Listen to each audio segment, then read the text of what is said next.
에스라 8장으로 좀 보겠습니다. 에스라 8장. 예.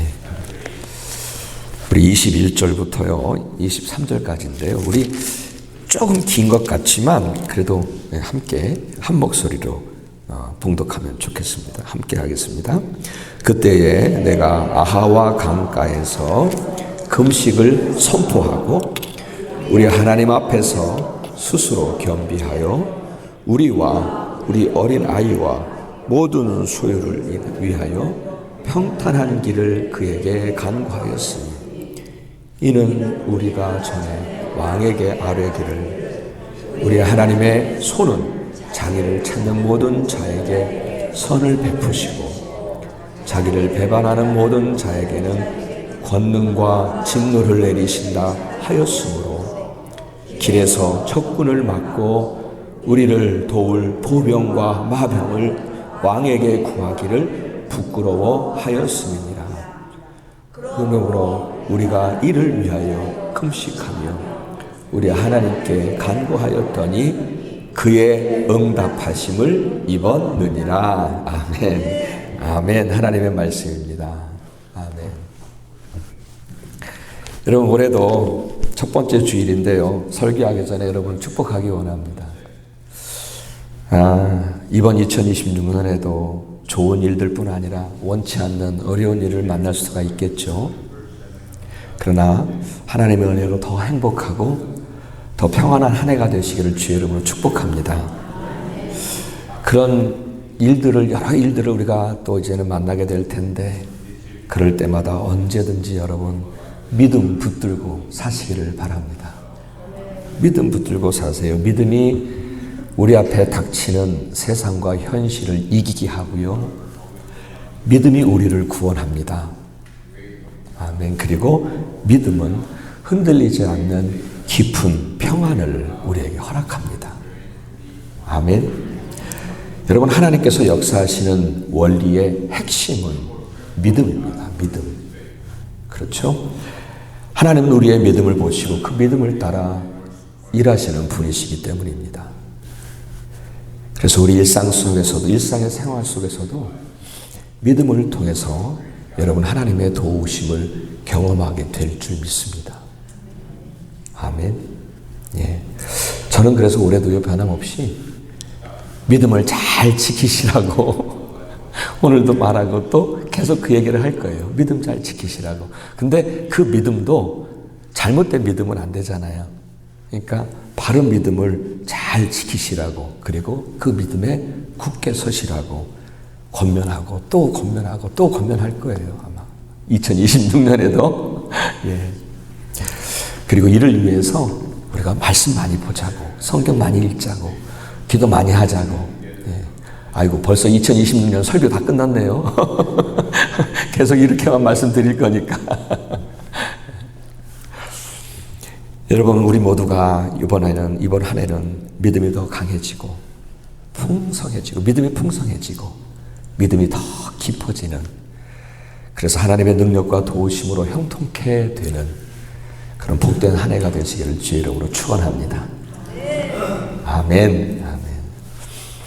예, 오늘 함께 말씀을 나누겠습니다. 지난주에 읽었던 에스라서를 좀 선택을 했어요. 첫 번째 주일이지만 지난주에 우리가 통독했던 부분을 중에서 오늘 함께 읽은 부분을 가지고 말씀을 나누려고 해요. 근데 아무래도 우선은 좀 여기에 배경이 되는, 우리가 21절부터 23절까지만 읽었는데 이 배경이 되는 역사 이야기를 조금 간단하게 좀 해드리려고 합니다. 여러분, 이 유다 백성들이 바벨론의 포로로 잡혀가잖아요. 이 포로로 잡혀간 지 70년이 지났어요. 70년이. 꽤 오랜 기간 동안에 포로가 됐었죠. 포로로 잡혀 있었어요. 근데 그 당시에 세계를 지배하고 있던 나라는 바벨론을 무찔렀던 페르시아라고 하는 나라였어요. 페르시아 제국이었는데 그 페르시아 제국의 고레스 왕이 칙령을 내립니다. 칙령, 그러니까 왕의 명령을 내립니다. 그래서 그 명령의 내용은 뭐냐면 유대인들을 다시 포로로 잡혀왔던 유대인들을 다시 다 예루살렘으로 돌아가라는 거예요. 돌아가서 성전을 건축하라는 거예요. 그런 명령을 내리는 거예요, 왕이. 그래서 그 칙령을 따라 많은 유대인들이 예루살렘으로 돌아가게 돼요. 그래서 그 당시에 첫 번째로 돌아간 팀이 누구냐면 수르바벨이라고 하는 사람의 인도하에 약 5만 명가량이 돌아가요. 5만 명가량. 대단하죠? 5만 명가량이 돌아가요. 예루살렘으로. 그 길고 험한 여정을 이 예루살렘으로 돌아온 그들은 자기들이 꿈에도 그리던 이제 성전을 건축하는 거예요. 성전을 건축하는 거예요. 하지만 여러분 아시죠? 성전에 막 건축하면 기초를 놓잖아요. 근데 기초를 놓고 나는데 그만 방해거리가 막 들어오는 거예요. 막 방해하는 사람들이 생기는 거예요. 사마리아에서 내려와서 막 방해를 하는 거예요. 그래서 공사를 중단하게 되는 일도 있었어요. 하지만 결국 다시 공사를 시작을 해서 22년 만에 성전을 다 건축을 해요. 자, 이렇게 유다 백성들은 이렇게 어렵게 우여곡절 끝에 성전을 잘 세웠는데 정작 그들의 신앙과 믿음은 제대로 세우지를 못했더라고요. 이게 얼마나 안타까운 일이에요.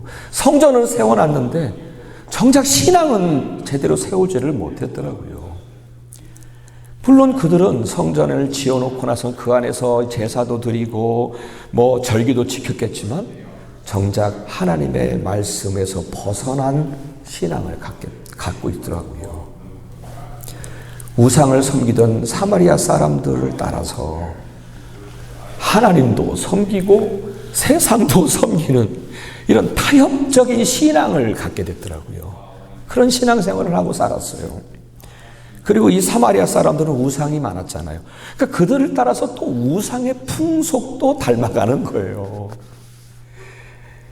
성전을 잘 건축해놓고 그리고 나서 60년 동안이나 무려 60년 동안이나 그렇게 신앙생활을 한 거예요. 그러니까 그 기간 동안에, 그 오랜 기간 동안에 당연히 성전도 타락한 거죠. 영적으로 성전이 더럽혀진 거예요. 그렇잖아요. 영적으로 더럽혀졌어요. 성전만 잘 지어놓고. 근데 그 절망적인 소식을 바로 에스라라고 하는 사람이 듣게 된 거예요. 그리고는 내가 다시 예루살렘으로 돌아가야 되겠다. 그렇게 결심을 하게 된 거예요. 근데 여기서 에스라라고 하는 사람이 누구인가? 성경은 이렇게 그를 소개합니다. 그는요, 율법에 능한 학자였어요. 그리고 그는 아론의 후손인 제사장이었어요. 뿐만 아니라 그는 어쨌든 바벨론의 포로로 잡혀간 사람 중에 포로의 후손이잖아요. 근데 그 포로 출신인데 그가 그 당시에 페르시아의 왕이었던 아닥사스다 왕의 총애를 받아요.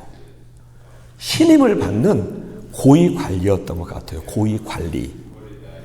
그래서 성경에 뭐라고 기록하고 있냐면 그가 왕에게 이것을 해주세요라고 요청을 하잖아요. 그럼 다 받았다고 돼 있습니다. 그만큼 왕이 그를 신뢰하는 사람이었어요. 그가 원하는 대로 다 해준 거예요. 그런 그가 예루살렘으로 돌아가야 되겠다. 우리 민족을 생각하면 너무 절망적이니까 내가 다시 예루살렘으로 돌아가야 되겠다. 그런 결심을 한 거죠. 정말 하나님의 말씀을 떠나서 뭐 제사를 드리고 그 안에서 제사를 드리고 뭐 그 안에서 절기를 지켰는지 모르겠지만 하나님의 말씀을 떠나서 영적으로 더럽혀진 예루살렘 성전과 그 백성들을 내가 돌아가서 가르쳐서 다시 성전을 바로 세워야 되겠다. 그런 결심을 한 거예요. 그리고는 왕에게 그것을 허락해달라고 요청을 하지요. 왕은요, 기꺼이 허락을 해줍니다. 그래, 가서 성전을 다시 회복해. 백성들을 가르쳐. 기꺼이 허락을 해주면서 그뿐만이 아니라 그가 돌아가서 성전에 필요한 모든 것들을 마음대로 사용할 수 있도록 그렇게 조서까지 내려요. 그러니까 마음대로 이런저런 물품들을 그때 대국이었으니까 여기서도 뺄 수 있고 여기서도 물품들을 다 제공받을 수 있도록 그렇게 배려를 해준 거예요, 왕이. 그런데 오늘 기록에 따르면 1700명 정도가 같이 에스라와 함께 예루살렘으로 돌아가는데 바벨론에서부터 예루살렘까지 그냥 걸어가는 거잖아요. 4개월이 걸렸어요. 4개월이 걸리는 먼 길인데 그 길을 걷다 보면은 얼마나 위험한 것들이 많아요. 들짐승들도 있고요.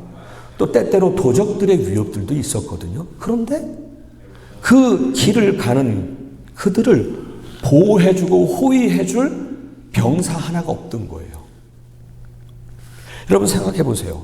왕이 그렇게 두텁게 신임을 해주었던 사람이었는데, 그리고 이것저것 조서까지 내려가지고 말이죠, 에스라를 다 도와줘라까지 했는데, 그렇다고 하면은 만일 에스라가 왕에게 우리를 좀 호위해줄 병사를 좀 같이 좀 붙여주세요 라고 요청을 했으면 왕은 기꺼이 그렇게 해줬을 거예요.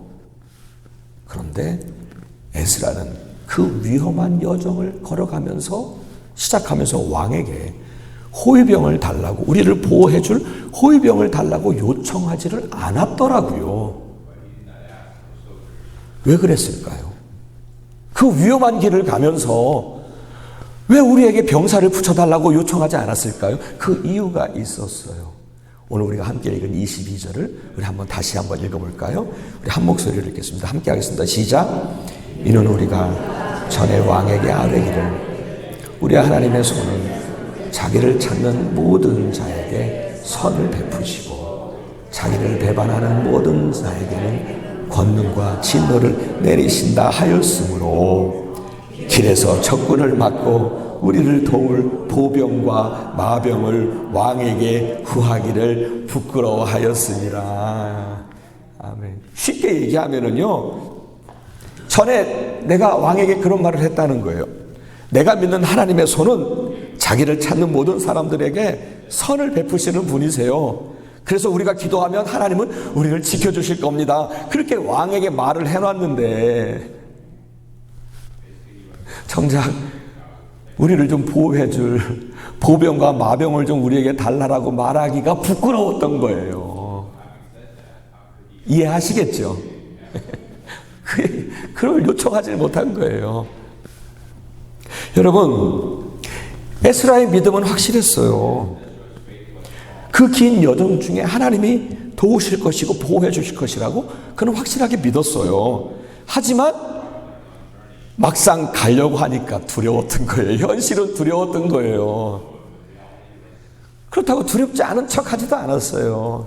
얼마나 참 솔직하게 말하는지 몰라요. 에스라도 참 솔직하지요? 그렇죠? 그런데 여러분, 우리도 가만히 생각해 보면요, 우리도 이 에스라와 같은 신앙적인 고민을 할 때가 있어요. 믿음과 현실 사이에서 우리도 에스라처럼 갈등하기도 해요. 분명히 믿는데 분명히 하나님께서 우리와 함께 하시고 도우실 것을 믿는데 현실을 보면 걱정이 되기도 하고 두렵기도 하거든요. 여러분, 우리는 여기서 중요한 교훈 하나를 얻게 돼요. 그것은 뭐냐면 여러분, 아주 간단한 얘기지만, 단순한 얘기지만 중요해요. 우리가 누구나 다 확고한 믿음을 가지고 있다 해도요, 현실 앞에서 걱정과 근심이, 두려움이 생길 수 있다는 거예요. 그것만 보고 괜히 걱정하고 근심하면 믿음이 없어서 그래, 믿음이 부족해서 그래, 그렇게 판단하지 말자는 거예요. 여러분, 맞습니까? 그렇게 판단하지 말자는 거예요, 함부로. 예. 내가 막 걱정을 했더니 옆에 있는 분이 너 믿음이 없어서 그래, 믿음이 부족해서 그래, 그렇게 말하지 말자는 거예요. 여러분 생각해 보세요. 강도의 무서운 칼이 내 목에 딱 들어왔을 때 누구나 다 두려워해요. 여러분 또 상상해 보세요. 으스스한 밤거리를 지나가고 있는데 갑자기 이상한 물체가 지나가고 나면 공포를 느껴요. 누구나 다 그래요. 마찬가지라는 거예요. 두려운 현실 앞에서는 누구나 다 걱정하고 두려워하는 것은 어쩌면 인간이기에 자연스러운 현상이라는 거예요. 그렇죠? 여러분, 에스라를 생각해 보세요. 에스라. 그는요, 바벨론을 출발하기 전에 한 1700명, 아마 가족들까지 합하면 더 많았을 거예요. 그 많은 인원들하고 이제 거기서부터 4달 동안을 걸어가야 되는데, 그 광야길을 가야 되는데 누구도 나를 도와주지 않는데, 거기에 가다가 보면 들짐승들의 위협도 있을 것이고 도적들의 위협도 있을 텐데 왜 걱정이 안 되고 두렵지 않았겠어요? 그렇다고 그가 믿음이 부족한 건가요? 그가 믿음이 없어서 그렇게 걱정하고 두려워했나요? 여러분, 저도 새벽에 딱 나와가지고 아침 예배를 드리려고 새벽에 딱 나올 때 눈이 오고 비가 오면 멀리서부터 오시는 우리 권사님들, 집사님들 걱정이 돼요. 그래서 오는 동안에 교회 오면서 기도하고 또 기도할 수밖에 없어요. 저도. 그래요, 여러분. 에스라의 경우를 볼 때에 그가 현실을 보면서 걱정하고 두려워했던 게 뭐 그게 믿음이 없어서 그런가요? 그건 아니라고요. 오히려 그 걱정하고 두려워했던 그것은 그가 오히려 더 하나님을 더 찾았고 하나님께 더 매달리게 했던 일종의 고리 역할을 했다는 거예요. 아멘. 일종의 촉매제 역할을 했다는 거예요. 정말 그는 그랬어요. 여기 오늘도 보셨습니다만 아하와 강가에서 출발하기 전에 얼마나 그가 마음이 두려웠겠어요. 그 길을 이제 시작하는데, 그러니까 그가 한 게 뭐냐면 거기에 모인 모든 백성들에게 금식을 선포하고 기도하라고 그럽니다. 현실적인 두려움이 있어서 오히려 그렇게 그는 모든 백성들하고 함께 하나님께 더 매달리게 됐던 거죠. 아멘. 그때뿐 아니었어요. 여러분 한번 상상해 보세요. 앞부분에도 말씀드렸듯이 4달 동안이나 그 길을 가야 되는데 그 많은 사람들과 그 길을 가면서 밤이 되면 들짐승들의 위협이 왜 없겠어요? 그럴 때마다 그는 걱정이 되어질 때마다 그는 기도했을 거예요. 깊은 골짜기를 지날 때에는 혹이라도 어딘가에 매복해 있는 도적들이 있지 않을까 염려가 되고 걱정이 되어지고 두려워서 그는 또 기도했을 거예요. 얼마나 매달려 기도했겠어요. 하나님 앞에 그 순간순간마다 기도하고 또 기도하면서 마음속에 걱정과 두려움들을 물리치고 또 물리쳤을 것 같아요. 아멘. 여기서 이와 관련하여 2가지 중요한 교훈을 여러분과 나누고 싶어요. 하나는 뭐냐면 여러분, 현실적인 걱정과 두려움들 누구나 다 찾아와요. 그럼 중요한 건 뭐냐면 그 두려움과 그 걱정, 이것을 어떻게 해석하고 받아들이는가가 중요합니다. 여러분, 일반적으로 믿지 않는 사람들은요, 현실적인 걱정과 두려움을 어떻게 해석하냐면, 어떻게 받아들이냐면, 방법을 빨리 찾아야지. 그러려면 세상과 사람들을 부지런히 찾아다녀서 그 일들을 해야지. 가만히 있으면 절대로 문제 해결이 안 돼. 이렇게 받아들여요. 이렇게 생각합니다. 하지만 믿는 사람들은 다르게 받아들입니다.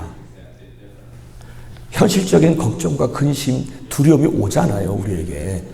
그럼 어떻게 받아들이냐면, 기도하라는, 하나님께 더 기도하고 매달리라는 영적인 신호로 받아들입니다. 맞습니까?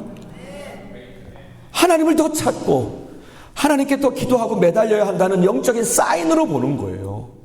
내가 어려울 때, 내가 두려울 때, 걱정이 될 때. 그래서 에스라 보세요. 에스라는 막 금식하고 기도하는 거잖아요. 여러분은 어떠신가요? 부지런히 세상과 사람들을 찾아다니시나요? 아니면 부지런히 하나님을 찾고 계신가요? 아멘. 여러분, 2번째 중요한 것이 있어요. 이와 관련해서. 하나는 뭐냐면, 우리도 에스라처럼 하나님을 향한 믿음이 분명히 있어요. 다 있으시죠? 믿음이 있어요. 그럼에도 현실 앞에서 걱정과 두려움이 찾아오기도 하죠. 그럴 때 우리는 흔들림 없이 믿음의 길에 서는 것, 믿음의 길을 선택하고 믿음의 길을 가는 것, 그게 매우 중요합니다. 현실적으로 걱정과 근심이, 두려움이 우리 앞에 있을 때 왜 거기에 매몰돼가지고 주저앉아 있으십니까? 아니라고요. 믿음의 길을 가는 것, 믿음의 길을 선택하는 것, 그게 매우 중요합니다. 믿지 않는 사람들은 방법들을 찾아서 다니겠죠. 어떻게든지 해결해 보려고요. 하지만 우리 믿는 사람들은 비록 현실적으로 걱정과 두려움이 있지만 우리는 결국 우리는 믿음의 길, 믿음의 방식을 선택하며 그 길을 가야 할 줄 믿습니다. 에스라처럼 말이죠. 에스라가 얼마나 두려웠는데요. 그럼에도 그가 선택한 길은 믿음의 길이었어요. 주여.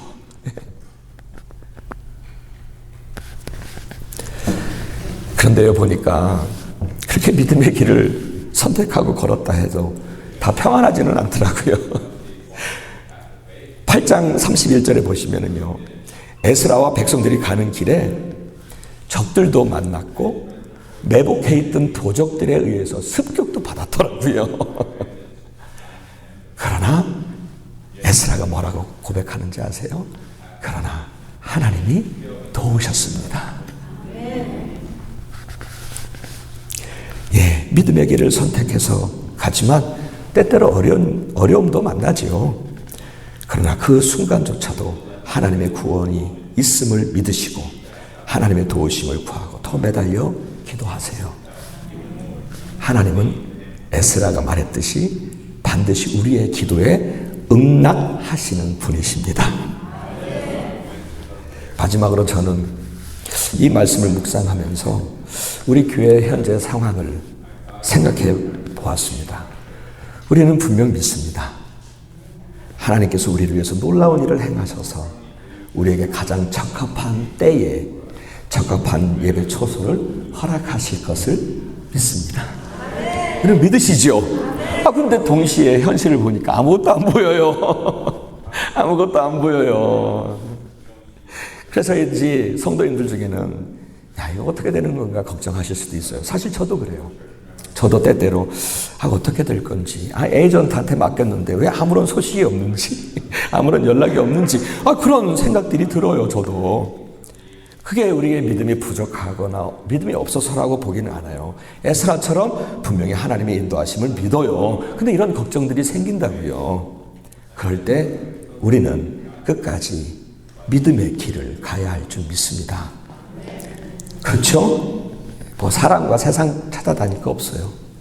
끝까지 하나님, 오늘도 내가 좀 걱정되고 좀 두려운 마음이 있는데 그래도 하나님만 바라보겠습니다. 그래도 하나님께서 행하실 것을 믿습니다 하고 또 기도하는 거예요. 내 안에 걱정이 올라올 때 또 기도하는 거예요. 에스라처럼 또 기도하는 거예요. 또 기도하는 거예요. 아멘. 예상치 못한 어려움도 있겠죠. 그래도 또 믿음의 방식을 따라 믿음의 길을 걸어가는 거예요. 에스라처럼. 여러분, 에스라가 경험했던 하나님은 우리 하나님이시지 않나요? 저와 여러분의 하나님이세요. 믿으시죠? 아멘. 그래서 우리 교회에도 동일하게 나타나실 거예요. 그리고 우리의 교회를 우리를 보호해 주시고 인도해 주실 줄 믿습니다. 여기는 없지만 아주 최신 뉴스, 업데이트된 뉴스는 뭐냐면 오늘 아침에 우리 목사님 만나가지고 또 해피 뉴 이어 하고 서로 만나가지고 대화하는데 우리 목사님 그러시더라고요. 여기 와서 아마 정확하게 정해진 건 아닌데 아마 여름까지 갈 것 같아요. 그러시더라고요.